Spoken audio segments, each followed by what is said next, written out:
खुलुमबाय Bodoland इंखं television studio हलाव आं मलेन बसुमतारी दिनैनि गाहाय रादाबफोराव दं।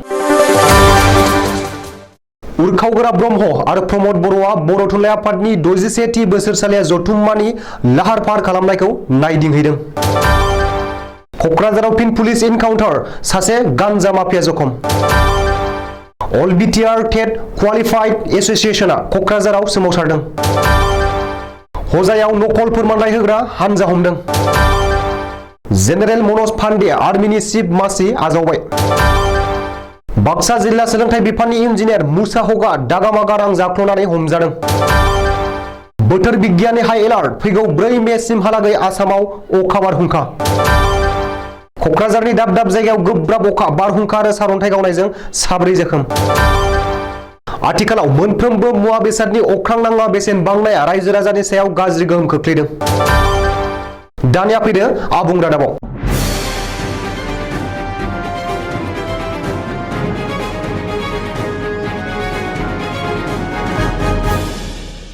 तामुलपुर जिल्लानि कसुबारि गोजोन फोथाराव खुंनो गोनां बर' थुनलाइ आफादनि 61थि बोसोरसालिया जथुम्मानि लाहार फाहार खालामनायखौ दिनै खौरां लाहैदों आसामनि केबिनेट मन्त्रि उरखावग्रा ब्रह्म आरो बिटिसिनि गाहाय प्रमद बर'मोनहा।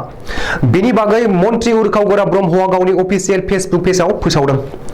उरखावग्रा ब्रह्मआ दिनै गावनि अफिसियेल फेसबुक पेजआव कसुबारि गोजोन फोथाराव दावबायहैना बर' थुनलाइ आफादनि 61थि बोसोरसालिया जथुम्मानि लाहार फाहार खालामनायखौ खौरां लाहैनायनि सावगारि शेयार खालामनाय नुनो मोनदों। बबेखानि बे नायदिंहैनाय आरो खौरां लाहैनायाव बिटिसिनि गाहाय प्रमद बर' थुनलाइ आफादनि आफादगिरि थरेन बर', जायगानि एमएलए जलेन दैमारि, बिटिसिनि इएमफोर फारियै राकेश ब्रह्म, दावबायसा बर' आरो डक्टर नीलुत स्वर्गयारिमोनजों लोगोसे माखासे दैदेनगिरि सोद्रोमाफोरा दंमोन होननानै उरखावग्रा ब्रह्मआ गावनि फेसबुक पेजआव फोसावदों। मख'नो गोनांदि बर' थुनलाइ आफादनि 61थि बोसोरसालिया जथुम्माखौ फैगौ 2, 3 आरो 4 मे अक्ट'खालि सानथामनि हाबाफारिजों तामुलपुर जिल्लानि कसुबारि गोजोन फोथाराव खुंनो थाखाय लाहार फाहार खालामदों। बेखौबो मख'नो नांगोन दि बर' थुनलाइ आफादनि 61थि बोसोरसालिया जथुम्मानि मोनसे जारिमिन जानानै थागोन। मानोना बे जथुम्मानि गेवलां मेलाव गिबि खेबनि थाखाय भारत हादरनि सेथि नोगोरारि आरो भारतनि हादरगिरि रामनाथ क'विंदआ गाहाय आलासि महरै बाहागो लाफैगोन। हादरगिरिया गाहाय आलासि महरै बाहागो लाफैगोननि थाखाय बर' थुनलाइ आफादनि 61थि बोसोरसालिया जथुम्माया जोबोर स्पेसियेल जागोन आरो बेनि थाखाय गोख्रों लाहार फाहार खालामनाया सोलिगासिनो दं। क'क्राझाराव फिन पुलिसनि एनकाउन्टार, क'क्राझार जिल्लानि गसाइगावआव सासे ड्राग्स माफियाखौ पुलिसआ थांनाय हराव एनकाउन्टार खालामदों। पुलिस एनकाउन्टाराव जखम जानाय ड्राग्स माफियाखौ हिर'इन आरो आफिंनि गोसोम फालांगिजों लोब्बा थानाय राजस्थाननि मोहनलाल होननानै सिनायथिदों। उननि समाव मोहनलालखौ फाहामथायनि थाखाय क'क्राझार आर.एन.बि. सिभिल हस्पिटालाव लाबोनाय जायो। मिथिनो हानाय बादिब्ला शुक्रबारखालि मोनाबिलियाव आसाम सोनाब बेंगल सिमना श्रीरामपुराव पुलिसआ RJ14GD 9213 नम्बरनि गंसे ट्राकनि थाव टेंकिनिफ्राय 3 केजि 100 ग्राम हिर'इन आरो 58 केजि आफिं हमनो हादोंमोन। बबेखानि मैया गसाइगावनि श्रीरामपुराव हमनाय ड्राग्सनि बेसेना 20 कौटिनिबो बांसिन जागोन होननानै पुलिसआ सुलुङाव बुंदों। बेजों लोगोसे ट्राक ड्राइभार मोहनलालखौबो पुलिसआ हमदोंमोन। कौटि बेसेननि हिर'इन आरो आफिंखौ मोहनलालआ ट्राकनि थाव टेंकियाव सोनानै मणिपुरनिफ्राय लाबोदोंमोन आरो राजस्थान फारसे लांगौमोन। पुलिसनि गोख्रों जेरायाव मोहनलालआ गसाइगावआव आरोबाव गुबुन सासे मददगिरि दं होनना सिमान लायो। ओरैहाय थांनाय हरनि 12:30 रिंगासोआव मोहनलालखौ लोगोआव लाना बै सुबुंखौ हमनो थांनाय समावनो मोहनलालआ एसआइ ब्रिजेश कुमारनि सार्भिस पिस्तलखौ सिख'नानै पुलिसनि सायाव गुलि गावो आरो हरनि खाबु लाना खारलांना जायो। जाउनाव पुलिसाबो गुलि गावनो गोनां जायो। बे जाथायाव मोहनलालआ पुलिसनि गुलि नांजानानै गोब्राब जखम जायो। बिटिआरनि टेट उथ्रिसारनाय बिजाथिफोरनि आफाद अल बिटिआर टेट क्वालिफाइड एसोसिएशनआ दिनै क'क्राझार नोगोराव थानाय चिल्ड्रेन पार्कआव 3 घन्टा सोमावसारनाय हाबाफारि बानजायदों। बिटिआर ओनसोलाव लांदां जानानै थानाय फोरोंगिरि मासिनि थाखाय थाबैनो नटिफिकेशन फोसावनानै फोरोंगिरि थिसननो दाबि खालामनानै अल बिटिआर टेट क्वालिफाइड एसोसिएशनआ दिनै क'क्राझार चिल्ड्रेन पार्कआव 3 घन्टा सोमावसारदों। मख'नो गोनांदि बिटिआरनि टेट उथ्रिसारनाय बिजाथिफोरा आखायाव फेस्टुन बेनार लाना नो रिक्रुटमेन्ट नो रेस्ट वी वान्ट जास्टिस, जोंनि दाबिया थार दाबि, बिटिआरआव स्टेटखौ मानिया बायदि बायदि स्लगानजों हस्रिखावना गोमसारहोयो।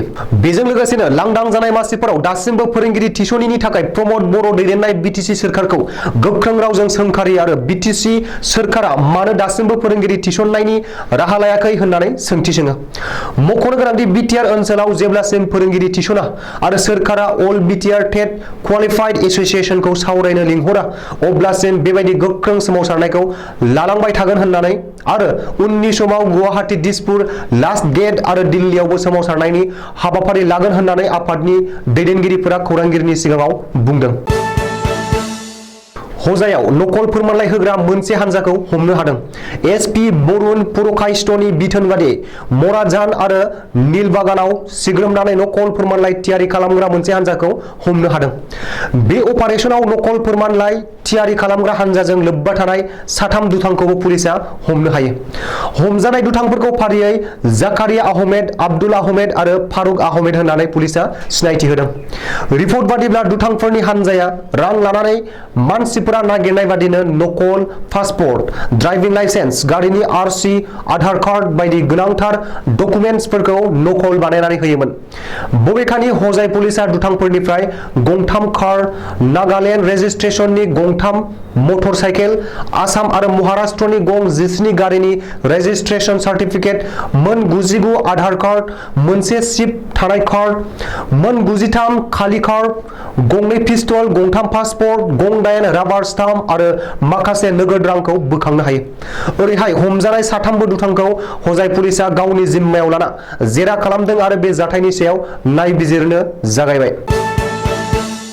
जेनेरेल मनज पान्डेआ इन्डियान आर्मिनि गोदान चिफ जाबाय। इन्डियान आर्मिनि चिफ जेनेरेल एम नारवानेआ दिनै आजिरा मोनबाय। मख'नो गोनांदि जेनेरेल एम नारवानेआ दिनै चिफ अफ द आर्मी स्टाफनिफ्राय आजिरा लानायनि उनाव जेनेरेल मनज पान्डेआ दिनै इन्डियान आर्मिनि 29थि चिफ अफ द आर्मी स्टाफ महरै बिबान रुजुनबाय। जेनेरेल मनज पान्डेआ इन्जिनियारिं रेजिमेन्टनिफ्राय चिफ अफ द आर्मी स्टाफ महरै मासि मोननाय गिबिसिन सोद्रोमा। जेनेरेल मनज पान्डेआ 29थि चिफ अफ द आर्मी स्टाफ महरै बिबान आजावनायनि सिगां एडिशनेल चिफ अफ द आर्मी स्टाफ महरै गावनि सिबिथाइ होबोदों। ओरैहाय आर्मिनि बारग' चिफ एम नारवानेआ दिनै आजिरा लानायनि सिगां हादरगिरि रामनाथ क'विन्द आरो रैखाथि मन्त्रि राजनाथ सिंहखौ लोगो हमनानै सावरायो होननानै मिथिनो हादों। तामुलपुर जिल्लानि गरेसराव घुस लानाय समावनो हमजादों बाक्सा जिल्ला सोलोंथाइ बिफाननि गाहाय इन्जिनियार मुसा हक। तामुलपुर जिल्लानि गरेसराव थानाय रामपुर गुदि फरायसालियाव गाहाय फोरोंगिरिनिफ्राय घुस लाबाय थानाय समावनो हमो गरेसर ओनसोलनि फोरोंगिरि आरो सिआरसिसिफोरा। गोबाव सान इन्जिनियार बिथाङा गरेसर ओनसोलनि फरायसालिफोरनिफ्राय गोबां सिगि सुग दिन्थिनानै रां लाबोबाय थादोंमोन।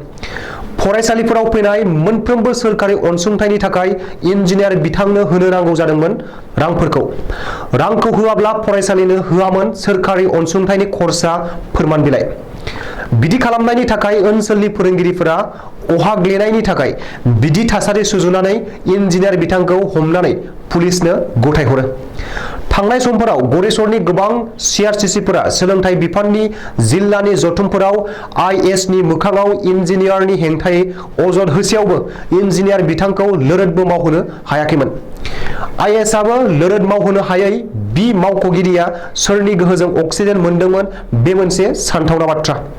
दा बिथांनि सायाव सोरखारा मा राहा लायो बेसो नायथावना जागोन।